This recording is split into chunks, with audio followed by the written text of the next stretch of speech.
Boss. Ça c'est pour accueillir Joël.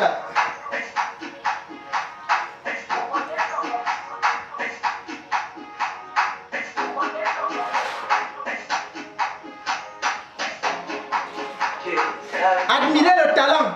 On a parlé ça la dernière fois. Le talent des jeunes.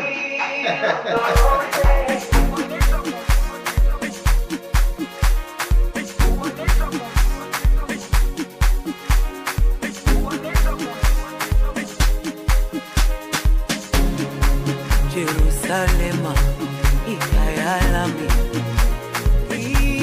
ilondoloze, uhambe nami, zungangishilana.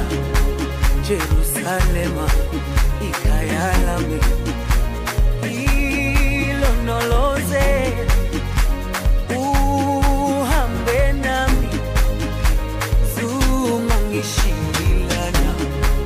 Dawo yami ayikholana, buso wami awukholana, ilondoloze zuhambe nami.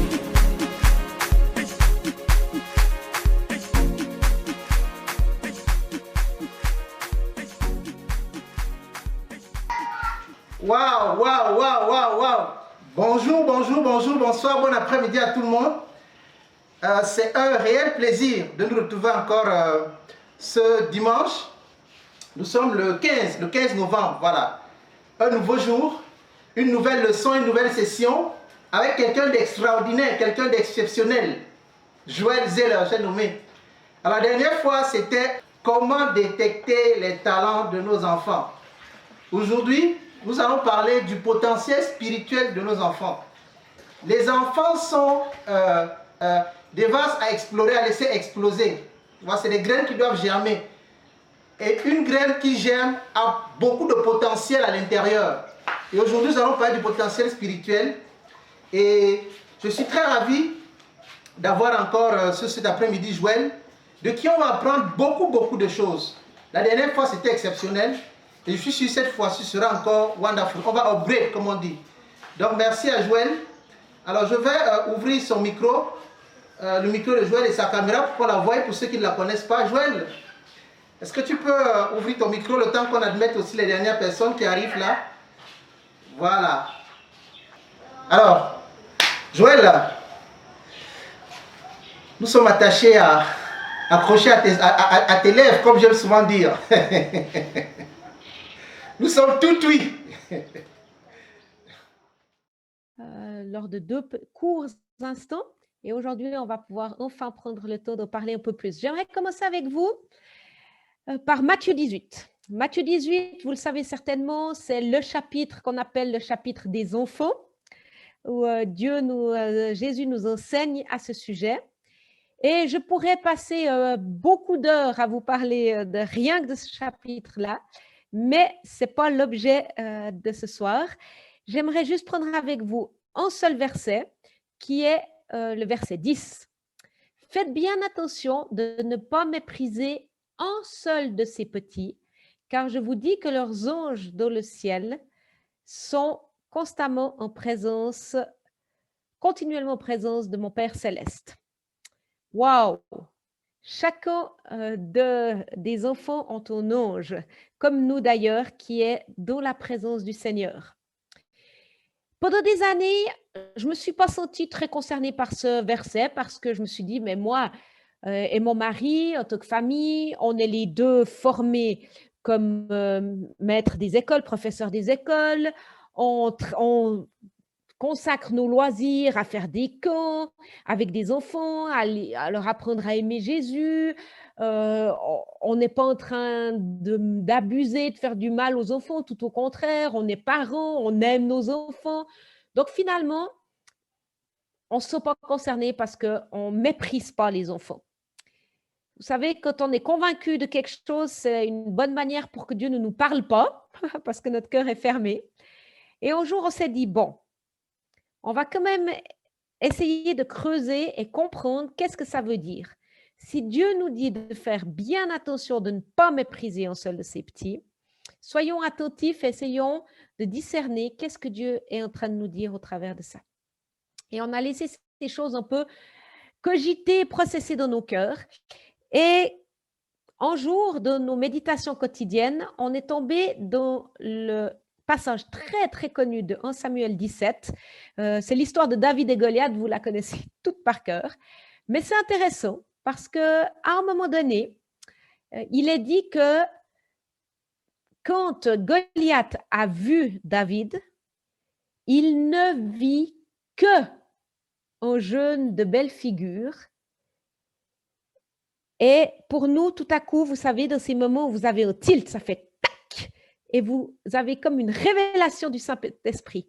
Et c'était le cas pour nous, et on a réalisé que mépriser, c'est ne voir que. Et chaque fois qu'on ne voit que, on est dans le mépris. Et ça nous a beaucoup, beaucoup, beaucoup parlé. Mépriser, c'est mettre quelqu'un dans une boîte. Et en fait, quand on met quelqu'un dans une boîte, eh ben, on limite cette personne parce que par notre regard, par nos paroles, par nos attitudes, on empêche cette personne de sortir de sa boîte et de vraiment s'épanouir dans son plein potentiel. En fait, mépriser quelqu'un, c'est comme si on mettait une malédiction sur cette personne, comme un couvercle. Et la personne, elle ne peut pas aller au-delà de ce qu'on pense et de ce qu'on imagine parce que de toute façon, c'est comme ça. On a dû se rendre à l'évidence en comprenant ça qu'on le fait tous, constamment. On est tout le temps en train de juger, mépriser les gens. On est tout le temps en train d'avoir des pensées du genre un enfant arrive dans notre école de dimanche pour dire « Oh non, Seigneur, pas lui. » Ce n'est que. Ou bien alors, quelqu'un commence sa prière pour dire « Et voilà, on est reparti, il va prier pendant tellement longtemps, répétant tout le temps les mêmes phrases qu'on ne comprend rien. » On est formaté et on a ce genre de pensée. Et en fait, en faisant cela, on juge, on méprise les gens et finalement, on pose sur eux, on les limite dans leur plein développement. Quel est notre regard sur les enfants? Comment est-ce qu'on permet aux enfants qu'on côtoie, aux personnes qu'on côtoie, d'être libérés et de pouvoir donner le maximum de ce qu'ils ont à donner? Jésus parle ici de ne pas mépriser un seul de ses petits. Je pense qu'il parle plus largement des petits en âge. Il parle de tous ceux qu'on considère comme petits à nos yeux. Ça peut être des personnes handicapées. Ça peut être des personnes venant de tel ou tel pays. On a constamment ce regard et on doit faire attention. Et j'aimerais vous lancer ce premier défi. Vous savez que j'aime bien ça, vous poser des questions, que je vous encourage d'ailleurs à noter et à reprendre parce que 25 minutes, c'est très court. De se dire, est-ce que, Seigneur, il y a quelqu'un que je méprise? Que ça soit dans ma propre famille, que ça soit au-delà de ma famille, dans les gens que je côtoie. Est-ce qu'il y a des gens que je considère comme petits à mes yeux, sur lesquels je pose un jugement et de toute façon, ce n'est que.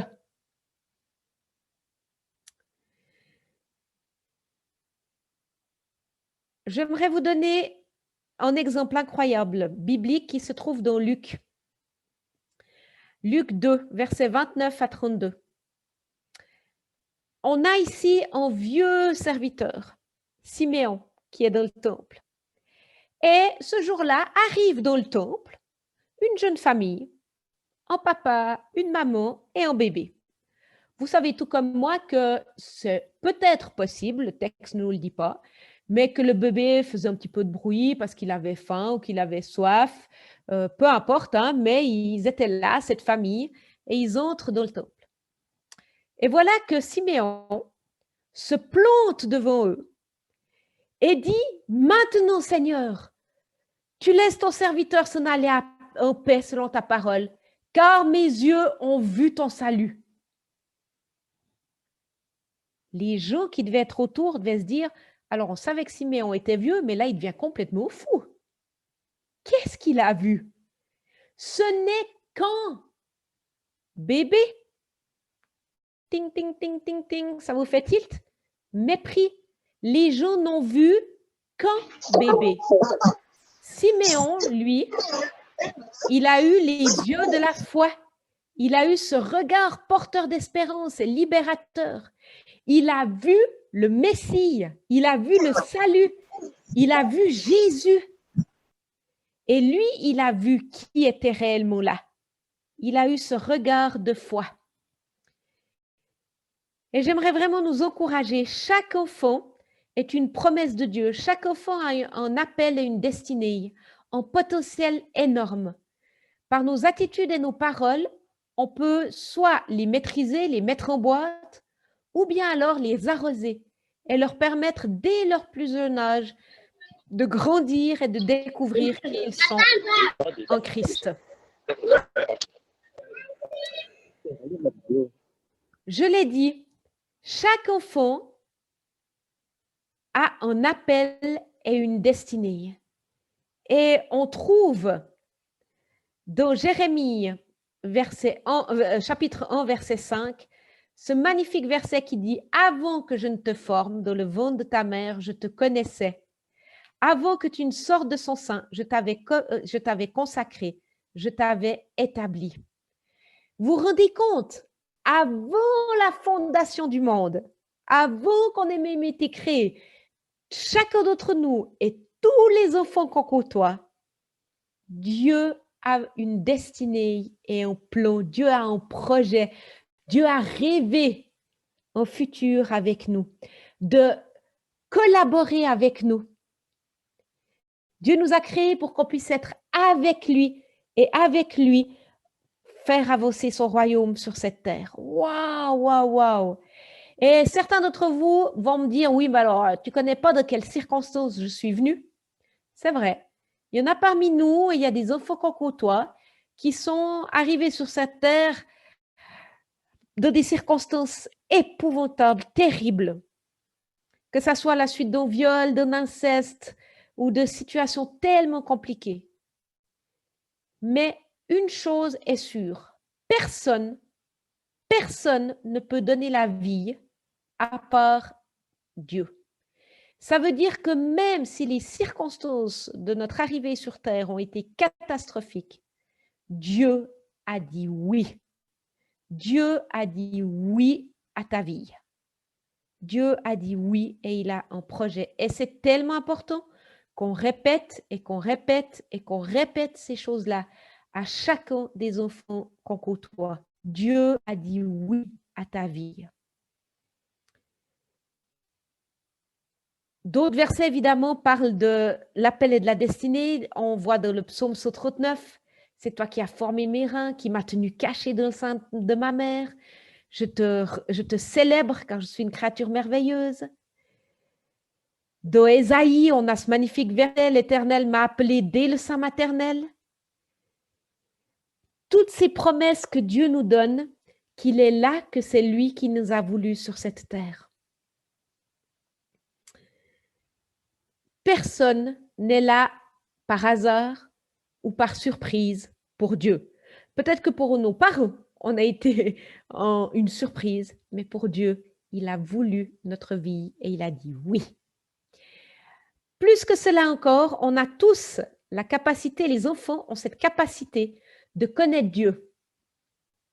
Je vous écris, petits enfants, car vous avez connu le Père.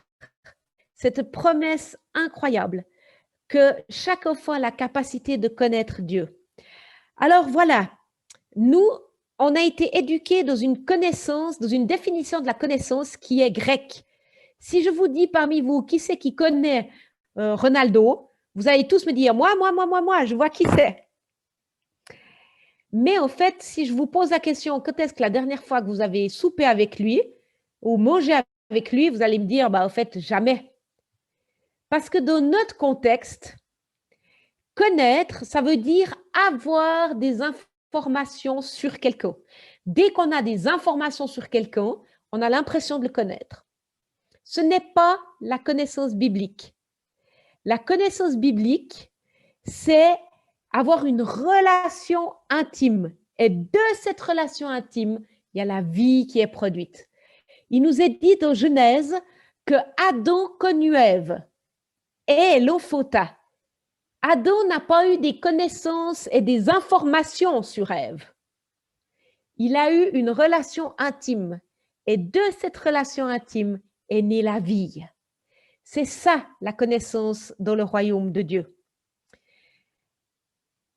Dans le chapitre de Matthieu 19, juste après celui que je vous ai cité, Jésus dit à ses disciples, laissez les petits enfants venir à moi, ne les en empêchez pas. Puis nous on se dit, mais ils ont rien compris ces disciples. Bien sûr qu'il faut laisser venir les enfants à Jésus, on va quand même pas les en empêcher.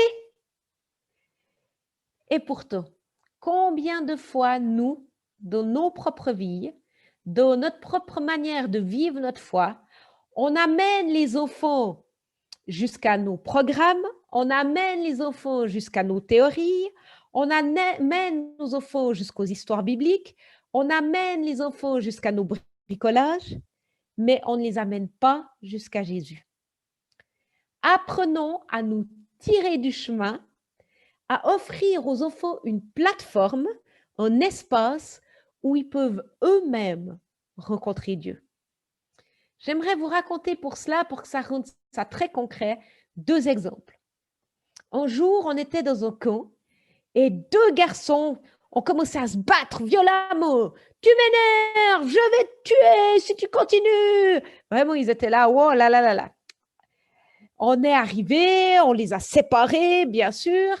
Et puis, tout de suite, on aurait eu envie de leur faire des théories. Non, tu sais, Exode 20 dit, tu ne tueras pas, ça va pas, arrête maintenant de taper, etc. Mais là, on a été poussé par le Saint-Esprit à dire, pas de théorie, laisse-le venir vers moi. Et puis nous, on était là, mais non, mais c'est pas possible, ce n'est qu'un enfant, ting, ting, ting, mépris de nouveau. Il ne va pas pouvoir écouter ta voix en étant émotionnellement dans cet état. Ce n'est pas possible. Mais bon, vous savez, quand le Seigneur parle, on obéit à la dernière chose qu'il nous a dite. Donc, c'est ce qu'on a fait. On leur a dit, allez écouter Dieu. Ils sont allés écouter Dieu. Et puis, quand ils sont revenus, nous, on a prié pendant ce temps. On était là, aïe, aïe, aïe, je me demande ce que ça va donner. Et puis, un garçon est revenu et a dit, eh bien, le Seigneur, il m'a dit que je devais pardonner. On va dire, c'est super, Dieu t'a parlé, c'est extra. Mais il me semble qu'il t'a dit autre chose encore. Oui, il m'a dit que c'est moi qui avais commencé. Waouh, waouh, waouh. On a réalisé à ce moment-là que Dieu avait bel et bien parlé. Et qu'au lieu que nous, on fasse des grandes théories, les enfants pouvaient entendre directement de Dieu. Une fois dans un camp où on animait le programme pour enfants, un soir, on a décidé de mettre la barre haut et puis de dire aux enfants, tous ceux qui veulent recevoir le Seigneur ce soir, qui veulent donner leur vie à Jésus, eh bien, vous pouvez rester dans la salle. Les autres, vous pouvez aller dans la salle d'à côté. Et puis, il y aura un super bon dessin animé avec des pop-corn et puis une boisson pour vous. Alors, évidemment, il y a plein d'enfants qui sont partis et puis qui sont allés. Ils avaient tellement envie de voir ce dessin animé et de pouvoir avoir un petit goûter. Mais il y en a un certain nombre qui sont restés. Plusieurs ont donné leur vie à Jésus ce soir-là. Et on voyait un petit garçon qui s'appelait Philippe qui se tortillait sur sa chaise. On voyait que ce n'était pas facile pour lui. Et puis, il s'est approché de mon mari, Guy, puis il a dit, « Guy, on peut encore se convertir demain ?» Évidemment, il était en tension entre être travaillé par Dieu, vouloir donner sa vie, et puis en même temps, on voulait aller regarder le dessin animé. On a bien réalisé à ce moment-là que ça aurait été facile pour nous de mettre de la pression sur cet enfant. Puis de lui dire, tu sais, si tu meurs cette nuit, tu sais pas ce qui va t'arriver, aujourd'hui c'est... Mais non. Là, de nouveau, le Seigneur a dit, envoyez Philippe vers moi. Donc, et mon mari lui a dit, tu retournes sur ta chaise et tu demandes au Seigneur ce que tu dois faire. S'il te dit, va regarder le dessin animé, tu vas regarder le dessin animé. S'il te dit, c'est aujourd'hui le jour de ton salut, alors tu lui obéis. On a vu ses lèvres bouger sur la chaise. Il est revenu quelques temps après et il a donné sa vie à Jésus.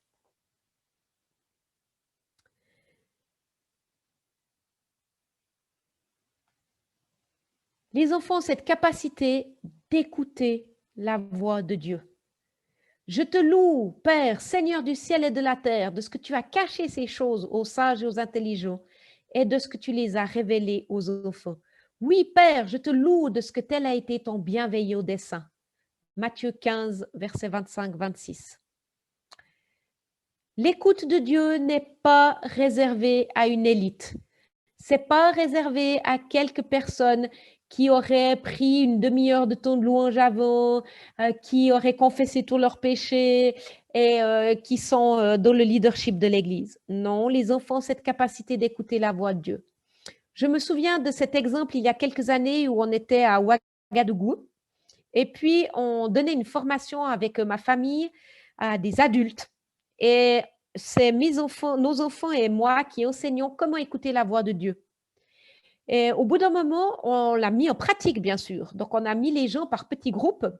Et puis, mes enfants qui avaient à cet âge-là, je ne me souviens plus exactement, mais entre 4 et 15 ans, ils ont chacun mené en groupe.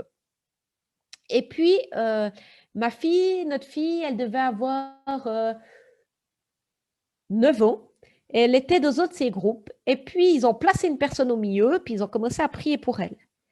Et ma fille, là, elle a dit, « Oh, mais j'ai reçu quelque chose. Je te vois prêcher dans un village et tu es entouré d'enfants et tu as une Bible dans les mains et tu prêches l'évangile. » La dame adulte, elle a regardé et elle a dit, « Quoi? Mais j'ai jamais partagé ce rêve à personne. Mais ça fait plusieurs fois que je le rêve. Comment tu as pu savoir ça? » Elle a dit, mais moi, dans le milieu d'où je viens, ce n'est pas possible qu'un enfant écoute Dieu. Oui, les enfants ont cette capacité d'écouter la voix de Dieu et c'est notre job en tant que parents et en tant que moniteurs de leur ouvrir une plateforme, de leur donner des occasions pour connaître Dieu, pour écouter Dieu, pour qu'ils puissent être en relation avec Dieu. Jean 10, verset 4 nous dit « Mes brebis entendent ma voix et elles la connaissent ». C'est indispensable pour la vie de nos enfants et pour la nôtre aussi, bien sûr. Comment est-ce qu'on enseigne à des enfants à écouter la voix de Dieu?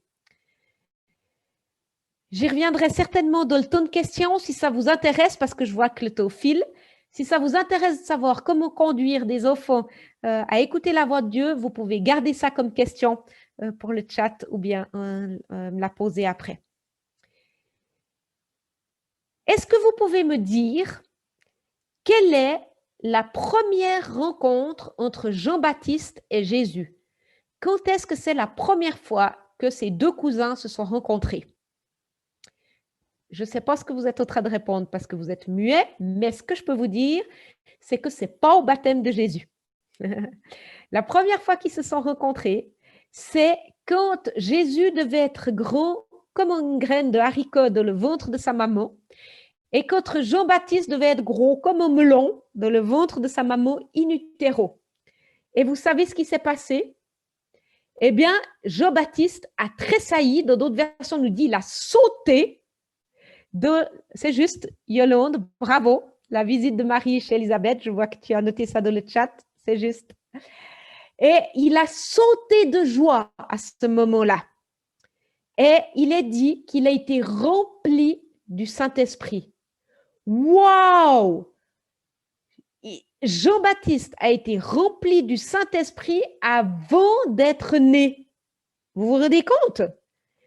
Et nous, on est perdus et on est souvent, des fois, dans tellement de confusion dans nos différentes théories et applications du Saint-Esprit. Je ne vais pas entrer dans des débats théologiques ce soir. On va rester ancré dans la parole.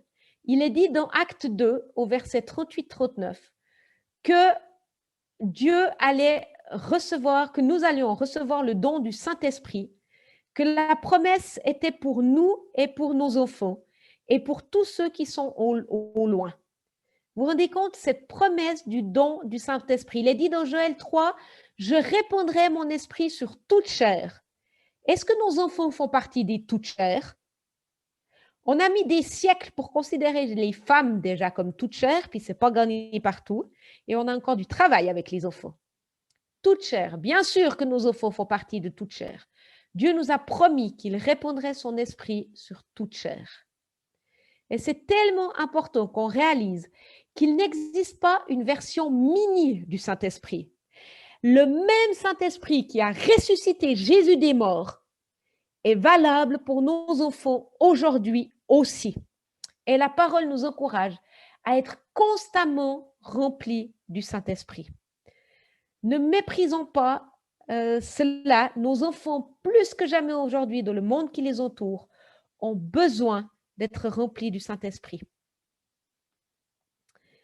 Nos enfants ont cette capacité aussi de louer Dieu. Dans Psaume 8 au verset 3, il est dit « Par la bouche des enfants, de ceux qui est à la mamelle, tu as fondé ta gloire pour confondre tes adversaires et imposer silence à l'ennemi et au vindicatif. » Est-ce que vous avez vraiment entendu ce que je viens de vous lire?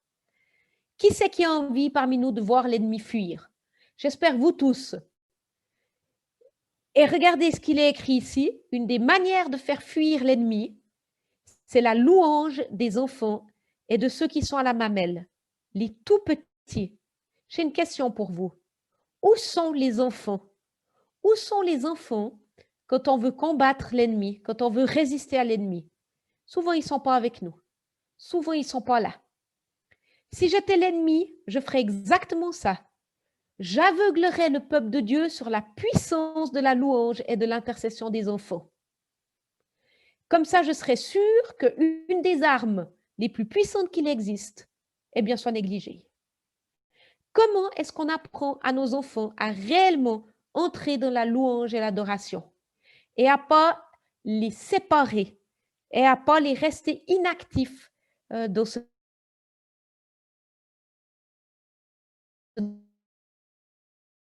domaine? N'hésitez pas à me les poser après. Les enfants ont cette capacité d'intercéder. Cette magnifique histoire de Agar de la Bible, que vous connaissez certainement tous, quand elle a été rejetée, Agar, avec son fils Ishmaël, elle a posé son fils près d'un buisson, elle est partie, elle n'avait plus rien à boire, plus rien à manger, elle ne voulait pas voir son fils mourir. Imaginez la détresse de cette mère, elle crie à Dieu. Dieu lui répond, lui dit, « J'ai entendu le cri de l'enfant. » Waouh! Je ne sais même pas s'il savait parler, mais Dieu a entendu le cri de l'enfant. C'est valable pour chacun des soupirs, chacune des pleurs, chacune des prières de nos enfants. Dieu les entend toutes. Comment est-ce qu'on apprend à nos enfants à prier? Moi, je peux vous dire, on a développé des outils qui permettent aux enfants, sans le réaliser même, de prier pendant 45 minutes, 1 heure, sans s'en rendre compte. Ne négligez pas la prière chez les enfants. Offrez-leur des possibilités, offrez-leur du temps pour qu'ils puissent être et devenir des combattants de la prière. On a besoin de cela. Les enfants ont cette capacité de donner témoignage, de rendre témoignage. Alors évidemment, l'objectif, ce n'est pas qu'on les force à donner un témoignage qu'ils n'ont pas vécu. Témoigner, on témoigne de ce qu'on a vécu avec Jésus. Donc, une fois qu'on a vécu quelque chose avec Jésus, automatiquement, on aura envie de témoigner et de partager ce qu'on a reçu. Pensez à cette petite fille. On ne sait même pas son nom. Vous savez, les enfants, ils n'ont pas de souci avec la reconnaissance.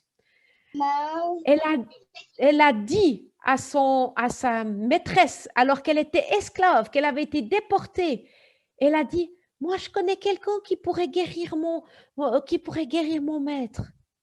Naaman. Elle n'a pas eu peur de témoigner. Elle avait vu des choses se passer. et elle a témoigné.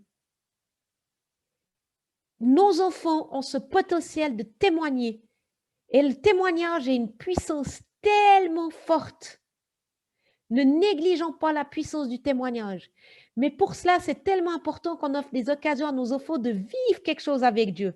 Et qu'après, on leur apprenne à identifier. Moi, j'aime quand on ait des détecteurs de la présence de Dieu dans nos journées. Et en famille, on fait ça. À la fin d'une journée, on se dit « Hey, comment vous avez vu Dieu aujourd'hui ?» Et on apprend à mettre des mots sur ce qu'on a vécu. Quand je suis avec un groupe d'enfants, j'aime faire ça aussi. De dire comment est-ce que vous avez vu Dieu dans votre vie? Quelle est la dernière fois que vous l'avez vu agir?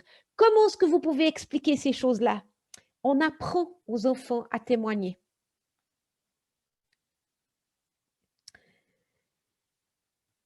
Vous connaissez tous ce texte de Jean 6, et je terminerai par ça, qui est le texte de la multiplication. Des 5 pains d'orge et des 2 poissons. Est-ce que vous vous rappelez de ce texte qui est la seule personne qui a été d'accord de donner son pique-nique? C'est un jeune garçon, la Bible nous dit. Est-ce que vous pensez que ce jeune garçon, il a pensé lui-même à prendre 5 pains d'orge et 2 poissons? On peut imaginer que c'est sa maman qui lui a dit « Hé, prends ça avec !» Est-ce que vous pensez que 5 pains et 2 poissons, c'était pour lui tout seul? Ça me semble être un bon menu, hein? Peut-être que c'est le seul qui a été d'accord de les donner. Et que quand il les a donnés, ses frères et sœurs, ses parents étaient derrière, puis ils disaient « Mais t'es fou, mais fais pas ça, mais donne pas ça à Jésus, mais nous on n'aura plus que des miettes !» Mais cet enfant, il a été prêt à donner. Mais plusieurs ont dit « Mais ce n'est que… » Ting, ting, ting, vous vous souvenez ce que je vous ai dit au début? Comment nourrir une foule avec 5 pains et 2 poissons? Ce n'est rien du tout. En fait, vous savez, Jésus, ça lui suffit. Le peu qu'on a à donner, ça suffit. On a peut-être l'impression que les enfants peuvent donner que 5 pains et 2 poissons, mais honnêtement, est-ce que nous, on peut donner vraiment plus à la lumière de ce que Dieu peut donner? C'est quoi cette arrogance? L'important, c'est de donner quelque chose. Dieu ne peut pas multiplier rien. En mathématiques, 0 fois quelque chose, ça donnera toujours et toujours et toujours 0. Mais dès qu'on donne un petit quelque chose à Dieu, Dieu peut multiplier autant de fois qu'il le veut. Il n'est pas limité par ça. Attention à notre attitude avec les enfants, de ne pas mépriser ce qu'ils peuvent donner. Je terminerai par cette phrase qui a été prononcée par Charles Spurgeon, grand revivaliste, qui a dit « Ne craignez jamais la précocité. Il y a bien plus de danger avec l'indifférence. » Je recite cette phrase en conclusion. « Ne craignez jamais la précocité. Il y a bien plus de danger avec l'indifférence. » Amen. Waouh! En tout cas, sans commentaire, simplement, merci Joël. C'est le temps des questions, simplement. Posez au maximum. Régalons-nous. On a quelqu'un qui est là pour répondre. Et profitons-en. Voyez, Kanigi, je crois, si qui lève la main. Mais vous pouvez écrire sur le chat encore, c'est mieux, ça va plus vite. Oui, vas-y, Kanigi, ouvre ton micro.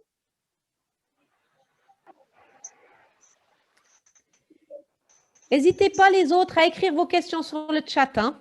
Comme ça, voilà. Je peux y répondre parce que je les vois.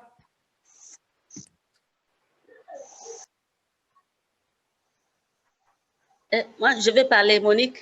Ok, vas-y, Monique. Peut-être c'est par erreur. Oui. Comment pouvons-nous conduire l'enfant à écouter la voix de Dieu efficacement? Oui, alors, je vais répondre à cette question. Merci parce que c'est un sujet qui me passionne et j'ai un peu frustrée de ne pas pouvoir dire ça. Alors, écoutez la voix de Dieu. enseigner l'enfant déjà que Dieu parle de tout plein de manières différentes. Dieu parle au travers de la Bible, Dieu parle au travers des circonstances, Dieu parle au travers de la nature, Dieu parle au travers de personnes aussi. Dieu parle de tant de manières différentes. Dieu parle aussi à l'intérieur de nous, en fait. Donc, je vous demandais à chacun d'entre vous maintenant de fermer les yeux et puis d'écouter ce qui passe à l'intérieur de vous. Vous avez 3 sortes de pensées, 3 sources de pensées à l'intérieur. Vous avez la première pensée, c'est votre propre pensée. D'accord? Votre propre pensée, c'est c'est intéressant ce qu'elle a partagé aujourd'hui, Joël. Ou bien de se dire, ouh là là, je commence à avoir faim, qu'est-ce que je pourrais bien manger? Voilà, hein, ça c'est nos propres pensées. Et puis, celle-là, la Bible, elle nous enseigne à amener nos pensées captives à l'obéissance de Christ. C'est dans Corinthiens. Et j'explique ça aux enfants en disant, amener nos pensées captives à l'obéissance de Christ, c'est comme si on prend nos pensées et puis on leur met une ficelle autour. D'accord? On les lie, on les ligote. Comme ça, on ne les entend plus et elles n'agissent plus, en fait. Après, il y a une autre source de pensée, et cette autre source de pensée, bien sûr, c'est l'ennemi. L'ennemi, on apprend de plus en plus à reconnaître sa voix parce que son objectif, c'est toujours le même, détruire, diviser, amener la confusion. Jacques 4 est très clair à ce sujet. Il nous dit, résistez à l'ennemi et il fuira l'un de vous. Et puis, la dernière étape, c'est d'inviter le Saint-Esprit. Jérémie 33,3 nous dit, faites appel à moi et je vous répondrai, je vous révélerai des choses cachées. Donc, Jean 10, il nous a dit, mes brebis entendent ma voix, elles me connaissent, elles me suivent. Et on a bien sûr ce verset de Éphésiens 5 qui nous dit, soyez remplis constamment du Saint-Esprit. Alors, quand on veut écouter la voix de Dieu, ce que j'enseigne aux enfants, et ce qu'on fait dans les fabricants de joie, parce qu'il n'y a pas que moi qui fais ça, Henri aurait très bien pu nous décrire tout ça aussi, c'est qu'on demande aux enfants d'écouter. On ne peut pas, si on parle tout le long, et souvent, les enfants, on leur enseigne à prier, et les enfants, ils parlent, mais ils n'écoutent jamais. Si vous voulez écouter quelqu'un, eh ben, il faut vous taire. Ça, c'est un principe de base de communication. C'est pareil avec Dieu. Donc, on se tait, et puis on pose la question à Jésus. Avant de poser notre question à Jésus, on ligote nos propres pensées, donc un enfant peut prier pour ça. On résiste à l'ennemi pour qu'il fuit loin de nous. On peut prier pour ça aussi. On peut demander à un enfant de le faire. Et on invite le Saint-Esprit et on demande aussi à un enfant de faire. Et on se met à l'écoute. Et certains des enfants, ils vont recevoir des images. D'autres, ils vont peut-être entendre un verset biblique. D'autres, peut-être, vont avoir une pensée. Et puis, bien sûr, on écoute tout ça. Il n'y a pas d'idée bête. J'aimerais vous donner comme exemple ce petit témoignage quand on apprenait à écouter la voix de Dieu, tout à coup, des fois, on a des images un peu surprenantes. Et puis, quelqu'un avait reçu l'image d'un poisson pourri. Et puis, tout le monde rigolait de la salle, puis disait, oh, poisson pourri, c'est quoi cette image? Et puis, à la fin, on a simplement dit aux gens, on avait reçu plusieurs images, puis on a dit, est-ce que quelqu'un a été touché par une de ces images? Et puis, il y a quelqu'un qui s'est levé puis a dit, ben, moi, je suis touchée par l'image du poisson pourri parce que je réalise que c'est ma vie. Et ce soir-là, cette personne, elle s'est convertie. Ne méprisons pas les choses qu'il nous semble qu'on imagine recevoir. Et avec les enfants, tout simplement, par exemple, on décide d'inviter quelqu'un pour un repas chez nous. Au lieu de décider tout seul, en famille, prions puis demandons à Jésus, c'est qui qu'on doit inviter chez nous pour boire un thé, ou bien pour simplement passer un moment ensemble? Qui est-ce que le Seigneur aimerait qu'on invite? Ou bien, par exemple, on cuisine des beignets et puis on prie, Seigneur, à qui est-ce qu'on pourrait offrir ces beignets aujourd'hui? Ou bien, on aimerait écrire une carte avec un verset ou un mot d'encouragement. Seigneur, à qui est-ce qu'on pourrait offrir ça? Dans nos écoles du dimanche, on peut très bien, dans nos propres familles aussi, on peut prendre un enfant ou un membre de la famille, le placer au milieu, puis dire, Seigneur, qu'est-ce que tu as envie de dire à cette personne aujourd'hui? Offrons des occasions à nos enfants d'écouter la voix de Dieu. Voilà. Merci beaucoup. Service, Merci. Monique.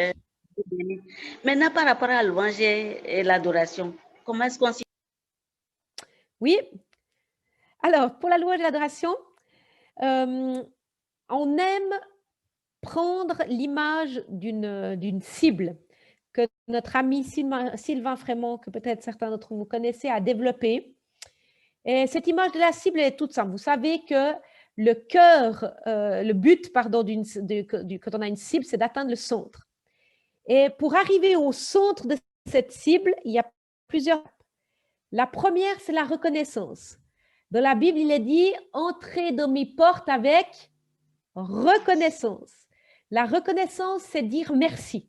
Donc, avant de sauter directement dans l'adoration, apprenons à nos enfants, d'ailleurs c'est aussi valable pour nous-mêmes, à être reconnaissants, dire merci.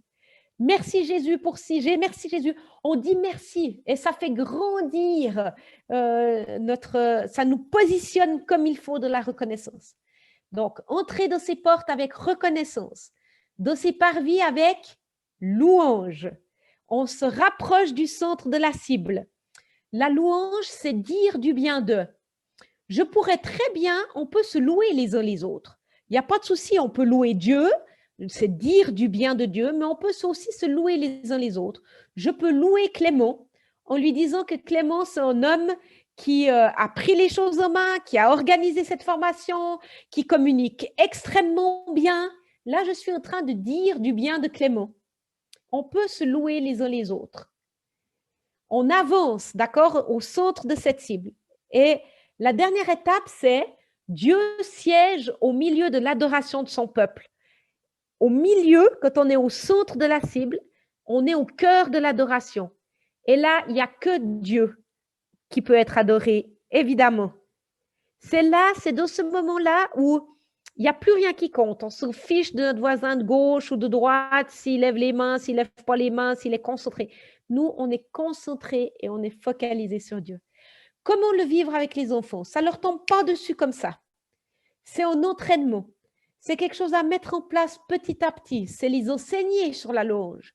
Dieu attend notre louange du cœur. Ce n'est pas simplement des jolis chants, ce n'est pas simplement avoir du plaisir, c'est une rencontre avec Dieu. C'est être avec Dieu, c'est passer du temps dans sa présence. Et ce qui est aidant dans les groupes d'enfants, c'est de repérer ceux qui ont ce cœur d'adorateur. Il y en a toujours. Et c'est de les prendre avec nous. Et même qu'ils puissent conduire ou participer à un groupe de louange. Parce que quand un enfant modélise quelque chose, ça aide les autres enfants à se sentir concernés. Tenez bon, pendant des années, pour nous, on n'a pas du tout expérimenté ça. Mais on a dit, on ne veut pas prendre les circonstances comme quelque chose, comme la réalité. On veut croire que les promesses de Dieu sont la réalité. Et on a persévéré. Et un jour, je ne sais pas pourquoi ce jour, on a vraiment vécu une percée et on a vu des enfants louer et adorer et plus se soucier de leurs voisins et entrer dans cette adoration. On sait que c'est possible que des enfants adorent et louent Dieu. Donc, persévérez, n'abandonnez pas, formez, entraînez, donnez l'occasion aux enfants de vivre cela. Utilisez la cible, elle parle bien aux enfants. Et ça les aide à petit entrer dans cette adoration. Voilà quelques pistes. Je suis en train de lire le chat. En tout cas, il y a plein de commentaires. Laissez-moi juste... OK. Entrer de là. Alors, une question ici. Comment aider nos enfants à détecter la présence de Dieu au cours d'une journée? Alors, par exemple, lorsqu'on se retrouve le soir pour notre petite famille, quel qu'il soit, autour de repas, c'est de dire, repensez à votre journée d'aujourd'hui et regardez comment vous avez vu Jésus à l'œuvre. Par exemple, j'étais tout embêtée à l'école, j'ai prié et puis Dieu a répondu parce que ça s'est bien passé. Ou bien, waouh, j'ai vu un magnifique coucher de soleil et ça m'a fait penser à Dieu. Bien, j'ai une voiture, j'ai failli me faire shooter en voiture et puis j'ai été protégée. Et puis nous aussi, on raconte toutes ces fois où on voit Dieu. Et c'est important que aussi au début de journée, on puisse dire, écoutez-moi, aujourd'hui, on est tous des détectives de la présence de Jésus. Donc, essayez d'être attentifs chaque fois que vous avez l'impression de voir Dieu ou de le voir agir ou de voir sa présence. Et de se focaliser comme ça dans nos journées, on va finalement réaliser que Dieu est là et on va prendre conscience de sa présence. Et c'est tellement important qu'on apprenne. Peut-être que les premiers temps, personne ne verra rien, mais petit à petit, vous aussi en y participant, vous allez dire « Oh, mais vous ne savez pas ce qui m'est arrivé. J'ai rencontré quelqu'un et puis j'ai pu prier avec lui, mais là, j'ai vraiment…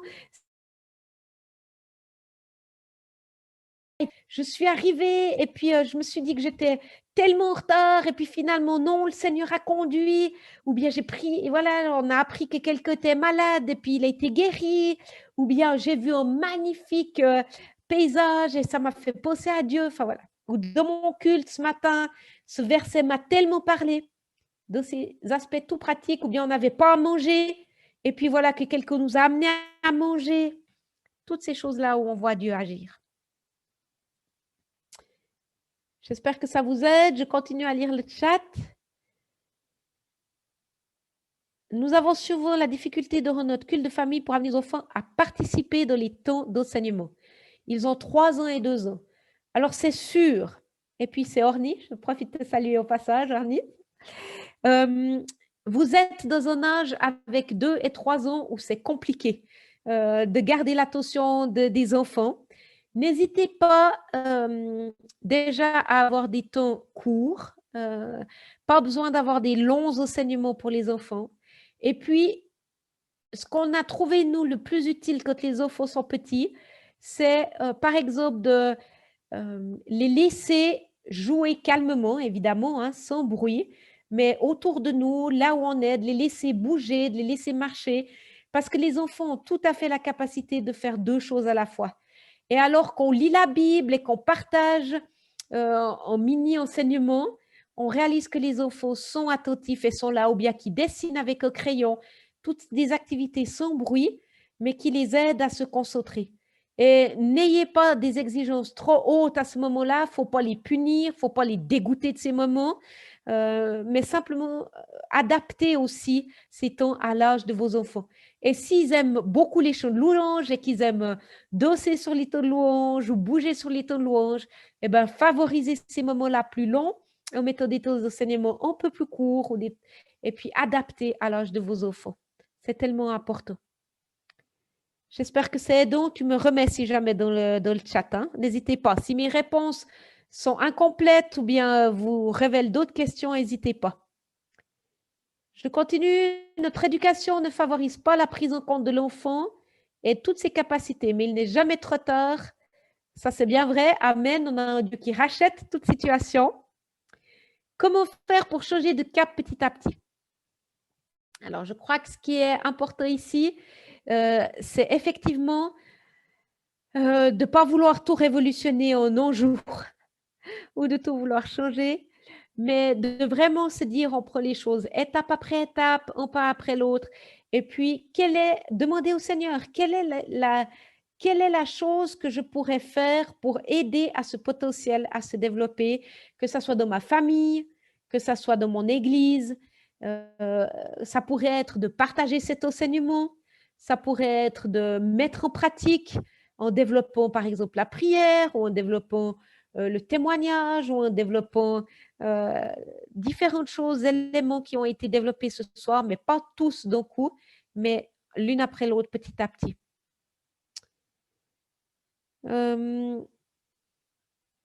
Bonjour à tous. Comment réussir à canaliser l'enfant pour qu'il suive la voie de Dieu, vu leur âge? Alors,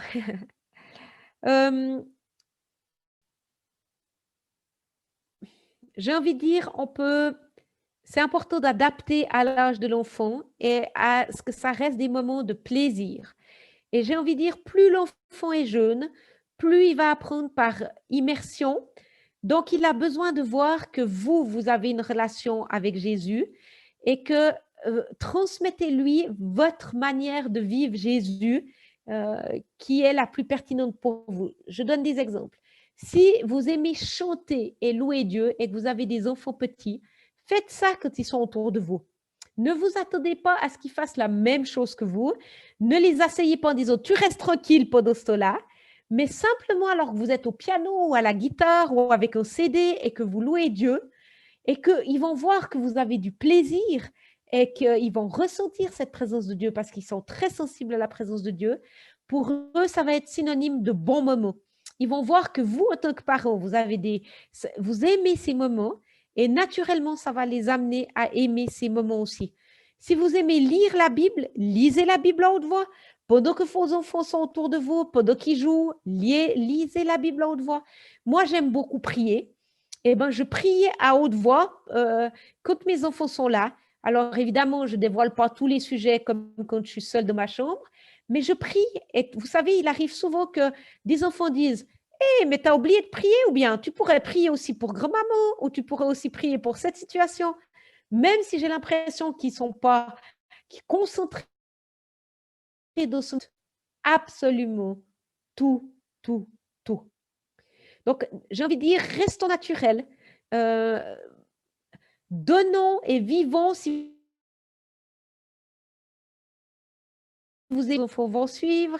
Si vous aimez chanter, lire la parole, faites ce que vous aimez faire.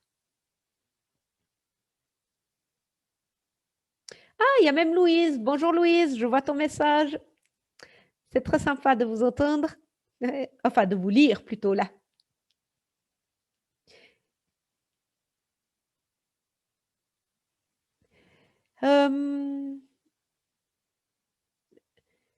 Je regarde les questions. Pendant le culte de famille, souvent mon jeune enfant qui a 6 ans manque de concentration et ne fait que jouer. Même lorsqu'on prie, qu'est-ce qu'on peut faire pour l'aider? Alors, je crois que j'ai déjà pas mal répondu à cette question. Vous pouvez, dans les moments de prière, dire « viens un moment sur mes genoux ».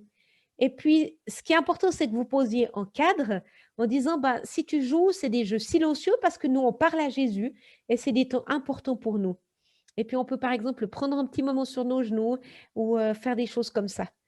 Mais ne soyez pas trop sévère dans ces temps-là, ça doit rester un temps où tout le monde a de la joie, du plaisir et que ça ne devienne pas quelque chose où ils n'ont qu'une envie, c'est que ça s'arrête parce que là, on leur donne l'image que des temps avec Dieu, c'est pas très intéressant et puis on a peur d'être puni et c'est pas l'image qu'on veut donner de ces temps avec Dieu. Peut-être aussi. Est-ce qu'on peut demander... Ah voilà, il y a une question qui est arrivée. Okay. Est-ce qu'on peut demander aux enfants de prier pour nous les parents quand on n'a pas le temps de prier ensemble? Évidemment, bien sûr qu'on peut demander aux enfants de prier pour nous. Sûr. C'est une très bonne habitude à développer avec eux. J'aimerais aussi dire par rapport à la prière, je profite d'ajouter cela, que c'est important et c'est très aidant de noter ces choses-là. Donc, par exemple, en tant que famille ou dans votre groupe d'école du dimanche, notez les sujets de prière. Notez ce pourquoi vous priez. Par exemple, pour quelqu'un qui est malade, pour la construction du nouvel étage de votre maison ou de votre salle de bain ou de vos portes, vos fenêtres. Bref, on a tous des défis. Quand vous vous unissez de la prière pour un sujet, notez ce sujet de prière et notez comment Dieu répond. Ça peut être, par exemple, nous, pendant des années, on a eu une fleur et chaque fois que Dieu répondait, on ajoutait un pétale à notre fleur qui était collée contre le mur, qui était dessinée. Et puis, c'était incroyable parce qu'on voyait Jésus qui répondait à nos prières et plus il répondait, plus ça nous encourageait. On connaît des gens qui ont construit un hôtel AUTEL en mettant des pierres devant leur maison. Et chaque fois que Dieu répondait, sur le caillou, il notait la réponse aux prières. Et puis, ce mur, il est monté. Puis en plus, chaque fois que quelqu'un arrivait chez eux, il disait, c'est quoi ce mur avec des choses écrites dessus? Eh bien, c'est chaque fois que Dieu a répondu à nos prières. Et puis, ça stimule, ça encourage, ça laisse des signes. Et quand on sait que Dieu répond, on est encouragé encore à plus prier, évidemment. Gardez des traces. Nous, maintenant que nos enfants sont grands, on a plutôt écrit ça dans un cahier de prière en mettant on prie pour ça, et puis il y a la colonne reçu la réponse, parce qu'on s'attend à ce que Dieu réponde. Donc, on met réponse reçue, le. Et il y a des prières qu'on reçoit assez vite la réponse, et puis il y a des prières, il faut des années. Nous, on se souvient que notre fils, il a prié pendant 10 ans pour qu'un couple d'amis puisse adopter des enfants, parce qu'il ne pouvait pas avoir d'enfants. Et il a prié régulièrement pendant 10 ans pour ça. Mais quelle joie quand la prière a enfin été répondue.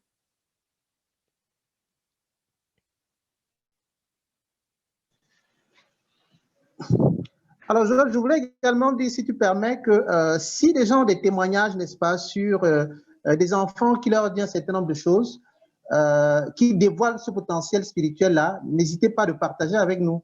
C'est également le lieu ici, n'est-ce pas, de partager les expériences, ainsi de suite, quoi. Donc, voilà. Oui, alors moi, c'est super, je rebondis directement. Henri ou Louise, vous avez tellement d'exemples à donner que je vous laisse. Ne soyez pas timide. Allez, Henri. Ouvrir ton micro, pardon. Louise aussi, pensez à un témoignage, vous en avez assez. Avec toutes les tournées et tous ces groupes FJ que vous avez.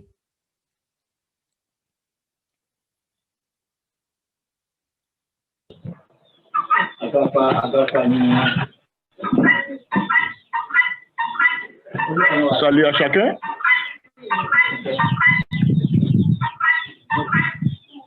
Bonjour Henri. Oui, bon. Comment ça va? Ça fait plaisir de te voir. Oui, moi aussi.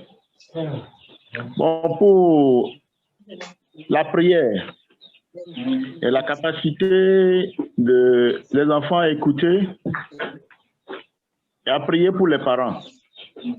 Moi, j'étais hors de la maison, très loin, près de 115 km de la maison. Et j'avais un ma moto était tombée en panne. Et je râlais, j'étais perdu, il n'y avait même pas un mécanicien. Et je disais, comment je vais faire? Et je reçois un SMS sur mon portable. Et je lis le message, c'est ma fille qui a écrit. Elle n'a jamais envoyé de SMS. Elle a utilisé le portable de sa maman. Qu'est-ce qu'elle écrit? Elle dit, papa, le Seigneur est avec toi. Courage, nous allons gagner. Et ça, j'étais honteux parce que j'étais là, je murmurais, mais j'étais parti faire quelque chose que le Seigneur m'a donné. J'étais au retour et j'ai repris courage. J'ai dit merci au Seigneur et j'ai mis la moto en marche, ça a marché jusqu'à la maison. Arrivé à la maison, il dit, mais comment tu as su? Il dit non, qu'elle était en train de prier et qu'il a reçu, que le Seigneur lui a dit, envoie un message à papa. Et qu'on est en connexion, la famille. Ça montre que le Seigneur nous lie dans son esprit et on intercède l'un pour l'autre. Et les enfants sont vraiment des intercesseurs puissants pour nous. Merci beaucoup, Henri. C'est un magnifique témoignage. Oui. Louise, tu es d'accord de partager aussi un témoignage? Oui. Merci, Joël. Je voulais juste partager par rapport des fois à nos temps de réunion. Une fois, on était ensemble avec l'FJ et on priait, on avait fait la louange et puis on voulait prendre un temps de prière.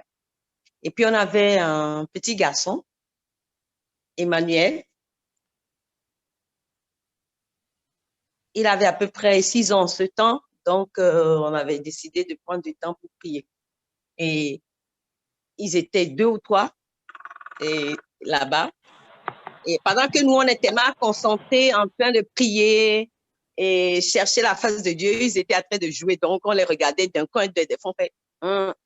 Mais ils ont bien joué. Et puis après, quand on a fini, on a dit, bon, qu'est-ce que le Seigneur a dit? Ben, on était vraiment étonnés que Emmanuel, Japheth, tout le groupe des 5, 6, 7, 8 ans, mais c'est eux qui nous ont impressionnés. Ils ont même reçu qu'on devait aller visiter une dame qui était malade. Et effectivement, la dame était malade. Ils ont reçu qu'on devait prier pour une famille Et effectivement, cette famille était dans le besoin.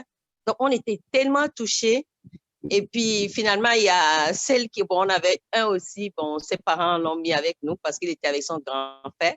Et puis, il était tout content. Et lui nous a dit, à prier pour mon papa, et mon papa est malade.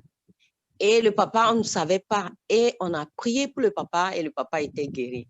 Donc, c'est vrai, moi, j'ai été beaucoup impressionnée par les enfants, les témoignages. Et des fois, même quand on veut faire les programmes, on prie d'abord et des fois, on fait le programme sur ce que les enfants ont reçu. Donc, c'est vraiment fort et moi, ça m'a beaucoup touchée. Donc, c'est très important d'amener les enfants devant Dieu et à vivre eux-mêmes Dieu, à toucher Dieu. Puis j'aimerais donner encore un autre exemple, ça c'est avec ma fille Esther, qui devait faire une tournée jusqu'au Sénégal. En ce moment, nous, on devait rentrer et ça faisait beaucoup. Esther devait aller au Sénégal et puis comment elle va faire le retour? On n'avait pas assez d'argent et puis on avait dit ensemble, on va prier en famille. Donc, elle était chez des amis à Bamako. Après, elle devait aller au Sénégal. Et moi, je devais quitter le Togo, retourner au Mali, aller chercher Esther pour revenir au Togo. Donc, on a dit, on va prier. Et donc, je l'ai mis aussi au défi. J'ai dit, mais Esther, tu pries. Tu sais que Dieu répond. Là, tu vas expérimenter Dieu. Donc, elle a pu partir au Sénégal. Et pendant qu'on priait, j'étais au Togo avec son père. On a dit, Seigneur, vraiment, on ne sait pas ce qu'on va faire. Donc, dans l'idée, je devais retourner au Mali. Mais les amis, je vous assure, pendant ce temps, on était là. Et puis, une semaine avant la fin ou bien de la tournée, on a reçu comme quoi il y a quelqu'un qui a envoyé de l'argent et ça a pu payer le billet d'avion de Esther.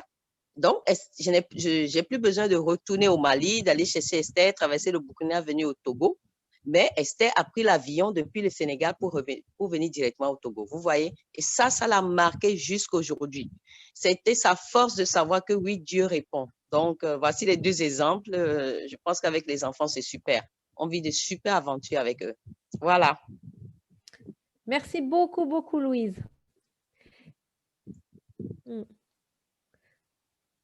Orny, tu aurais aussi un témoignage à partager depuis le Gabon?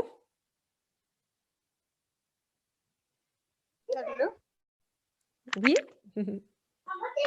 Oui, on a, en tout cas, si c'est pour les témoignages par rapport à la prière, ou la louange, ou autre chose, on vit beaucoup de choses avec les enfants.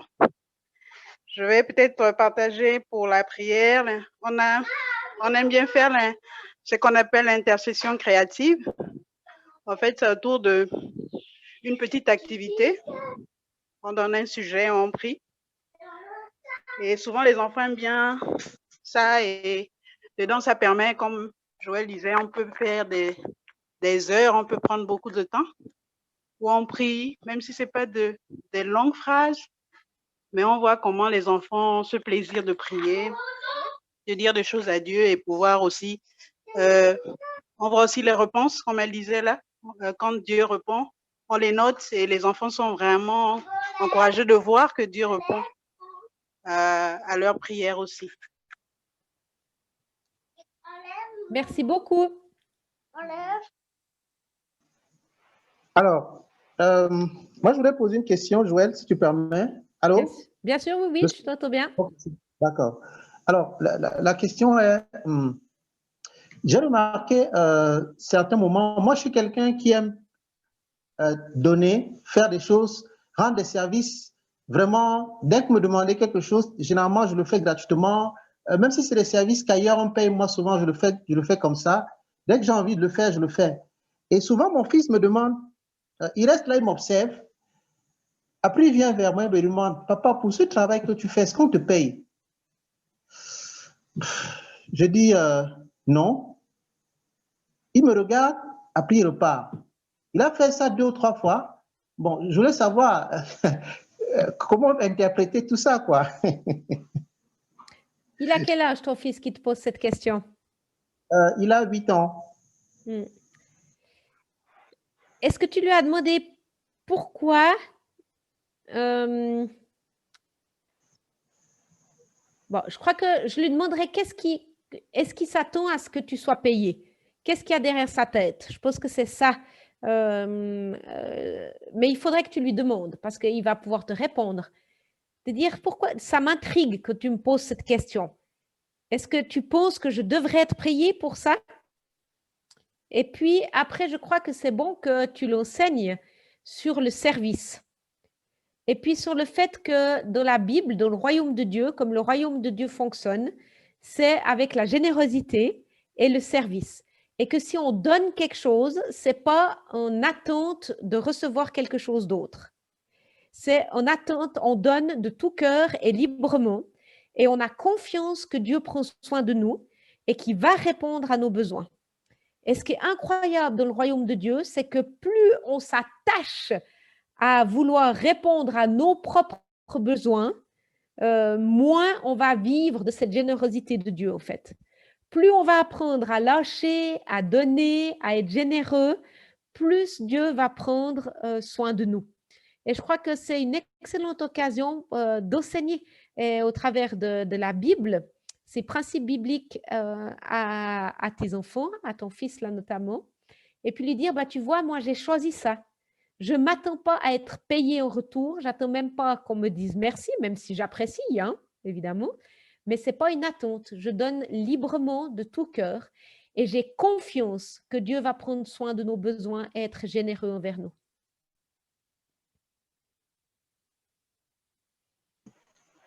OK, thanks. Merci.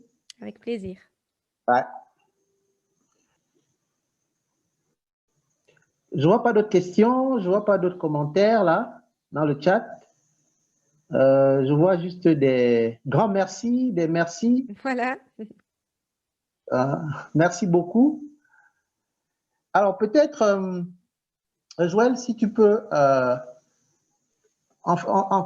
peut-être summarize comme ça, comme disent les Anglais, les recommandations pratiques, parce que pour nous, c'est une phase importante.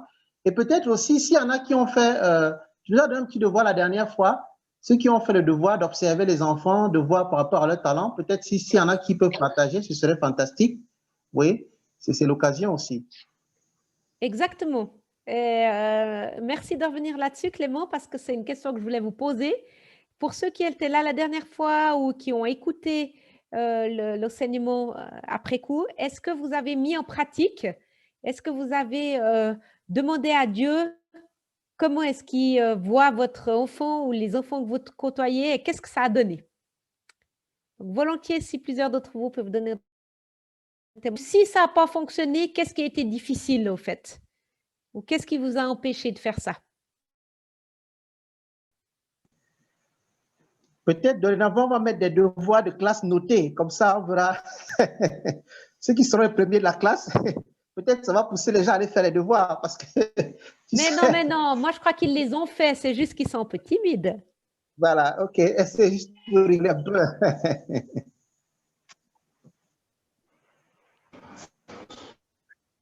Alors, Monique peut-être, elle a ouvert son micro.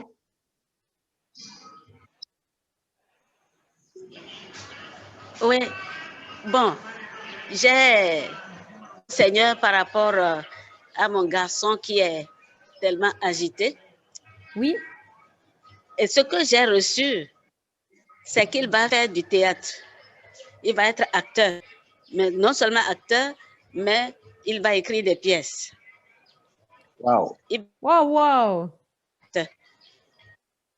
Donc, vraiment, et je vois par là comment je vais le guider. Donc, désormais, au lieu de réprimer son agitation, et je vais compter sur le Seigneur pour m'éduquer de manière que ça soit valorisé. Voilà ce que j'ai eu comme résultat. Trop bien. C'est super, Monique. Merci beaucoup de nous partager ça. Et puis, ça me fait penser aussi, par exemple, comme Noël approche, vous pouvez très bien demander à votre fils pour qu'il puisse commencer à exprimer ses talents, de lui dire, est-ce que pour Noël, tu serais d'accord de nous préparer une petite scénette de Noël pour notre famille, et puis que vous puissiez l'encourager, même si c'est très court, même si ce n'est pas très bien, mais une manière de l'encourager à ce moment-là, en fait, ça pourrait être super.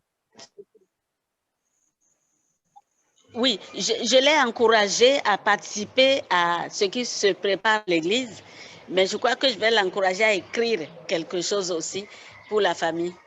C'est ça, parce que là, il ne prend pas beaucoup de risques. Merci beaucoup pour la suggestion. Même si ce n'est pas très bien, parce Pardon? qu'on a... Je trouve que c'est un très bon endroit pour commencer à exercer ses dons, la famille. Parce que si ce n'est pas très bien ou pas parfait ou que c'est très court, eh ben, on peut quand même l'encourager parce qu'il n'y a pas de conséquences. De toute façon, on l'aime. Merci beaucoup. Avec plaisir. Merci. Oh, vraiment. Et je suis bénie au travers de cette école des parents, vraiment. Merci. Sinon, mon inquiétude était grande. Maintenant, ça va, je comprends.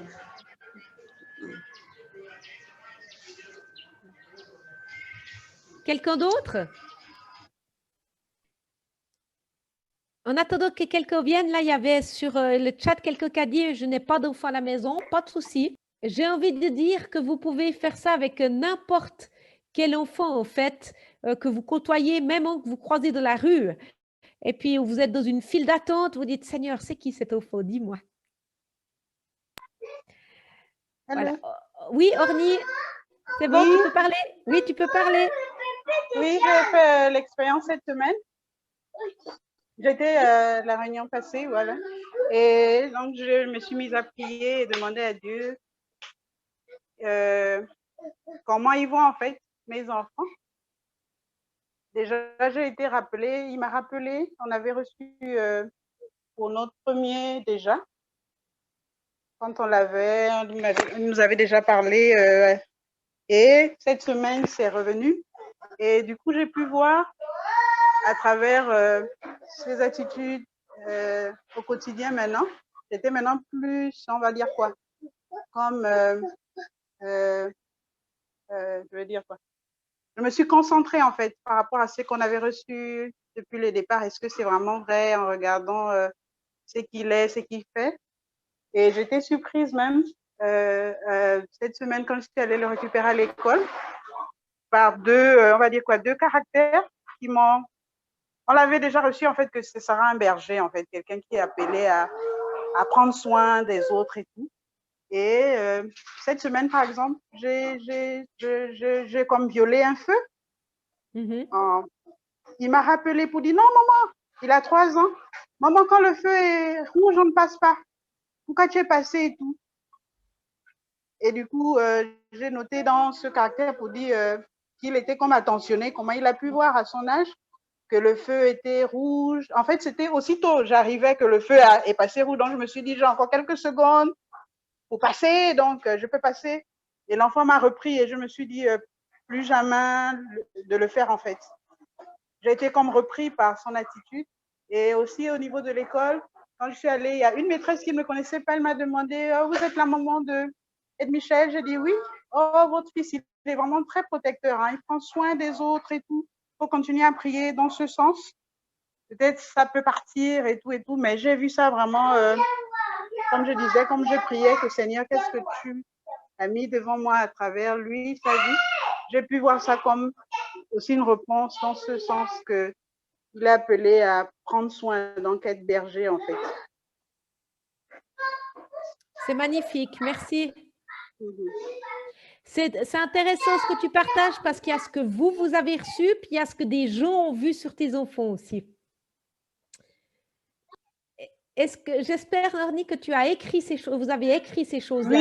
Oui. Très bien. Par ton témoignage, quand j'avais partagé au niveau du cahier, nous, on a copié le modèle depuis le début. Super. On a acheté voilà, on note tout. Super. Merci pour ce témoignage.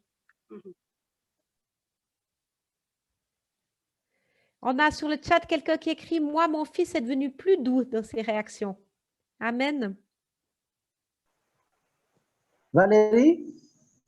Ah, il a fermé. Bon, je pense que on va te donner l'opportunité, à cause du temps aussi. Allô? Oui. Ok, Valérie, vas-y, Valérie. Juste témoigner, hein, très, très bénissant, les témoignages, les enseignements de Joël, juste témoigner, c'est tellement bénissant de voir l'approche théorique, l'approche pratique. Et ça nous montre cette dynamique vraiment que le Seigneur attend de nous, recevoir et vivre. Vraiment, je suis tellement édifié par les différents témoignages. Et c'est fort. Je crois que Joël a dit quelque chose de très fort. Les enfants sont beaucoup plus marqués vraiment par ce qu'ils voient de leurs yeux. Et je crois que c'est un défi pour chacun de vraiment travailler à lui-même. Et le témoignage qu'on vient de lire, mon enfant est devenu beaucoup plus doux. Je crois que c'est les parents qui sont devenus beaucoup plus compréhensifs, moi je crois. Donc merci pour tout.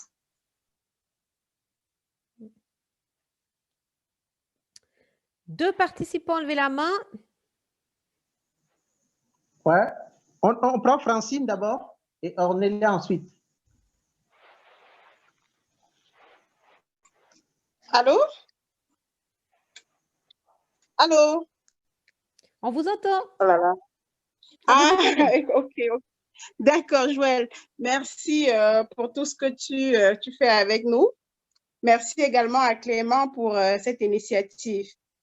Comme je vous l'ai dit, mon fils est devenu beaucoup plus doux. Il n'est plus, opposé à ce que je lui dis. Il m'écoute quand même, mais j'ai toujours une petite inquiétude. Comment susciter en lui l'envie de prier, c'est-à-dire avoir envie de prier? Parce que j'ai parfois l'impression que c'est lorsque je lui mets la pression, qu'il dit oui, on va prier. Au moins, avant, il était réfractaire, mais maintenant, il le fait. Il est plus doux, il accepte de le faire, mais j'ai toujours l'impression qu'il le fait pour faire plaisir à maman, qu'il lui met un peu de pression. J'ai envie, comment faire pour susciter cette envie, que cette envie vienne naturellement chez lui? Rappelez-moi l'âge de votre enfant. 8 ans. 8 ans, ouais. Je crois que c'est important qu'il voit que la prière fait partie de votre style de vie à vous aussi, et puis que ce n'est pas des moments ennuyeux. À cet âge-là, ils ont besoin d'action. Ils ont besoin de faire quelque chose en priant. Et pour ça, je ne sais plus qui c'est. Ah oui, c'est Orny qui en a parlé un petit peu, qui parlait de la prière créative. Et à cet âge-là, ça marche très bien. Par exemple, quand on prie aux familles, c'est de mettre les sujets de prière sur des petits bouts de papier, et puis on tire un petit bout de papier, puis on prie pour ce sujet de prière, on est debout sur sa chaise, et puis après on se rassied, ou bien alors on a un dé, et puis quand on tombe sur le numéro 1, on prie pour ce sujet. Quand on tombe sur le numéro 2, il y a 2 personnes de la famille qui prient pour ce sujet. Quand on est enfin voilà, des petites choses créatives comme ça qui aident nos enfants finalement à même plus réaliser qu'ils prient, parce que pour eux, c'est une forme de jeu, mais nous, on sait que ce n'est pas un jeu. Mais il y a un support créatif qui fait que ça les entraîne, en fait. Voilà. D'accord, merci, Joël. Avec plaisir.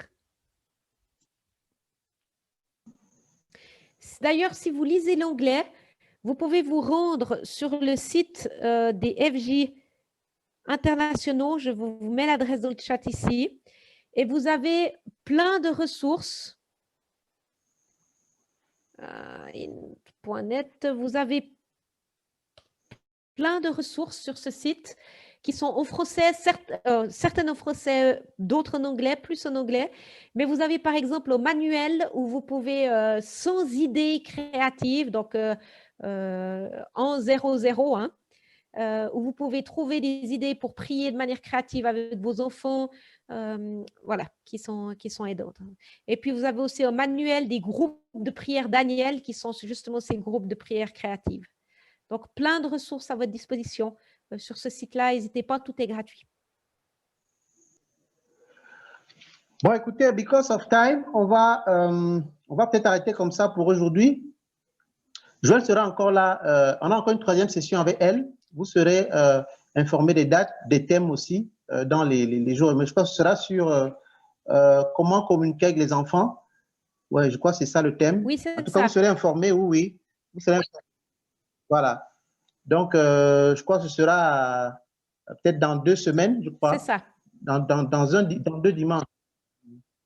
Donc, n'hésitez pas à poser des questions, même dans le groupe, on peut les lui renvoyer et elle se fera le plaisir de répondre dans les différents forums dans lesquels nous sommes. À Alors, Joël, en quelques mots, to summarize, qu'est-ce qu'on retient? On retient de ne pas mépriser le potentiel des enfants et on retient que c'est important pour nous de leur offrir des plateformes, des espaces où ils peuvent expérimenter Dieu, connaître Dieu, éprouver réel, et puis qu'on leur donne des occasions de pouvoir grandir dans la louange, dans l'intercession, dans le témoignage et bien sûr aussi dans cette connaissance réelle de Dieu. OK. Donc, merci infiniment, Joël, pour tout ça. Merci pour, je vais dire quoi, pour tout ce partage, pour tous ces échanges d'expériences, pour ce coaching même aussi, n'est-ce pas? Et je crois qu'aujourd'hui encore, on a été édifié, on a été enseigné. Et comme j'aime toujours le dire, il faut passer à l'action. C'est en passant à l'action qu'on peut expérimenter tout cela, qu'on peut voir ça de manière concrète dans notre vie. Et tous ces tools, comme disent les Anglais, que tu nous as donnés, je crois que chacun va pouvoir l'utiliser à bon escient pour que nous, parents, nous puissions bien jouer nos rôles, pour que nos enfants puissent se sentir épanouis, surtout pour que leur potentiel spirituel explose, pour le bien de la famille, pour le bien du pays, pour le bien de l'humanité entière. Parce qu'en réalité, n'est-ce pas, tous ces potentiels, Dieu a mis ça en eux parce qu'il veut que les enfants soient des bénédictions demain quand ils seront plus grands, qu'ils soient là pour faire, pour sa gloire en fait. Donc, merci pour ce soir. On se dit à dimanche prochain pour une autre thématique, toujours aussi intéressante. Dimanche prochain, on va parler de comment on va parler de la sexualité, comment dire non aux attouchements. Tu vois, comment dire non aux attouchements. Ça, c'est un thème sur lequel on va le dimanche prochain. Et après, on va revenir sur la communication avec Joël. Alors, donc, voilà les annonces de manière globale. Comme je dis, après ces deux sessions, on aura une session spéciale en décembre. Et après cette session spéciale, on va aller en congé. C'est l'école des parents. Les parents vont prendre aussi un petit congé pour revenir en janvier. Donc, et entrer dans la deuxième phase. Donc, voilà un peu le programme, la suite. Donc, merci beaucoup. Et on se dit à dimanche prochain, by God's grace. Merci, Soyez bénis, merci beaucoup. À Clément et à toute l'équipe, nous bénissons le Seigneur pour ce programme. Je suis reconnaissante. Bye. Amen. Bye bye. Ciao, Au ciao. revoir, merci. Ciao, ciao. Mm. Ciao.